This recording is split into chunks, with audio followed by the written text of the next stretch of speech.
Hi, welcome to Edward Box Guitar Tuition. So my classic album inspection today is TNT sophomore album, Knights of the New Thunder.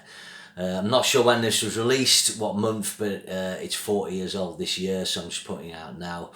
So TNT prior to this had released a kind of Norwegian language album, and then it's got the track Harley Davidson on,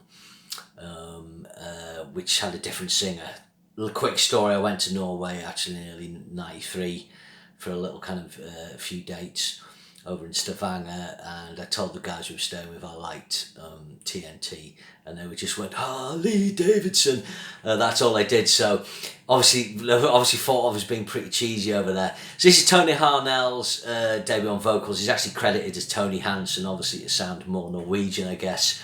Ronnie on guitars, Morty Black on drums, Diesel Dar on drums, and he's Diesel Skandal he's credited as.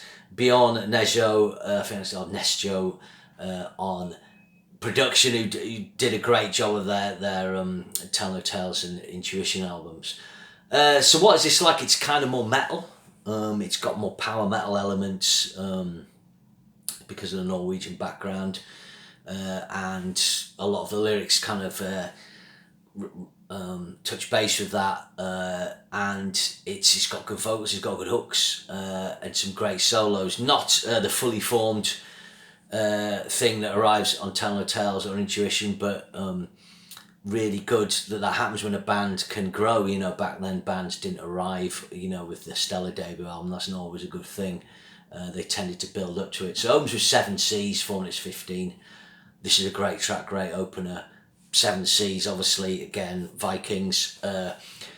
Really cool groove on this, quite Dio-ish, Sabbathish. Good vocals, great solo by Ronnie Letecro. Then you got Ready to Leave. Ronnie Letecro writes this. This is, again, typical TNT track, quite fast and furious, less than 3 minutes long. I think this is about getting ready to leave to go out and battle Vikings. Great solo. Yeah, this is probably like Ronnie Letecro's kind of signature solo of that time. He does some really clever harmonies, bit of tapping, does his machine gun picking, as I call it, bit of whammies. Very good track. Then you've got Classic Romance. So again, this is one Ronnie Letecro does a lot. His little classical guitar acoustic pieces. He never bettered this, actually. I would put this easily as good as D by Randy Rhoads. It's absolutely beautiful. 58 seconds, works really well. Then you got Last Summer's Evil. Again, this is only 2 minutes 36 seconds long. I'm not sure what Last Summer's Evil was or is. It is a good track. Really cool. And of course, a good solo. And I think Tony Harnell or Tony Hansen says, "Take it, Ron," before the solo, which is always good. And then side 1 finishes Without Your Love. So again, this is another staple of TNT, is that big, unique power ballad. What I like about TNT power ballads is they do go quite drippy and sentimental. You know, they're quite happy to not have any hard edges and to really get out there with the sort of floweriness of the thing. Dag Ingebrigtsen co-writes this. I think that's the original singer. The solo's great on this. He does a really cool diminished 7 sort of run. Really cool harmonies. Again, one of his best early solos. So side 2 of the album opens with Tour with the Hammer. This track's pretty ridiculous, but I like it. Tour with the Hammer. Yeah, this is written by Dag as well, so a bit of the old school stuff coming in. Yeah, 2 minutes 20, really short. And then Break the Ice, 2 minutes 22. This has got kind of keyboards.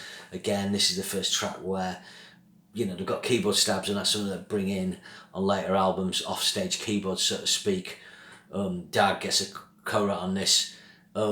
Yeah, I like this track. It's not great, but it's catchy. It's got a fairly silly solo. Then you got USA next, which has got a kind of typical track on it. I think on this track you can hear the sort of weakness of the production. The guitars sound a bit thin, and the drums, it's got a bish bish kind of snare. You know, it's like there's loads of snowflakes coming off it. Someone called Gustav Alfheim co-writes this as well, and Dag as well. I quite like this track. It's just about going to the USA. I think it's fair to say that side 2 is weaker you know, you got Deadly Metal after that, 2 minutes 30. I like this track, it's just really stupid. It's like, like Telling Tales, very fast, stupid guitar solo. Lots of screaming, Deadly Metal, massive scream at the end. And then the album finishes off with a stronger cut, Knights of the New Thunder. This is kind of like the Yin to Seven Seas Yang, you know, they're kind of two of the same. Obviously, it's about the Knights of the New Thunder, it's Vikings. Bit of keyboards on this, and it's got that gallop again. Really catchy chorus. So the CD edition always had a bonus track called Eddie. I think this was on their debut album, so maybe they just recut the vocals of Tony Hansen. I actually really like Ronnie's solo on this. Production does sound a little more tepid on this. It's a decent track, so maybe it could have made the album and they could have cut another one of the tracks. As you say, the album, even with the bonus track, is only 34 minutes long. It's less than 30 minutes long. Again, they're out Van Halen and Van Halen. Would have marked this out of 10. You know, the side one is really good. 5 for that, and then Knights of New Thunder, 6. There's 6 out of 10 there. The other tracks I do like. You know, you could give it an 8 out of 10. I do feel the production's a bit tepid, but I would understand someone's, you know, it got good reviews at the time. Whilst not being a classic, it is a good, you know, it's kind of like the proper English language debut, and it is good. So we'll say 7.5. It is worth checking out. Like I said, that there was much better to come, but you can actually hear a lot of, you know, the elements starting to come into place on this album that would lead to Telling Tales and Intuition being such stellar examples of the glam or hair metal genre, as I like to call it. So a nice short, sharp review there. That's Knights of the New Thunder, 40 years old this year. Like I said, just putting out today. Remember to share and subscribe, and I'll see you again soon. Thanks very much.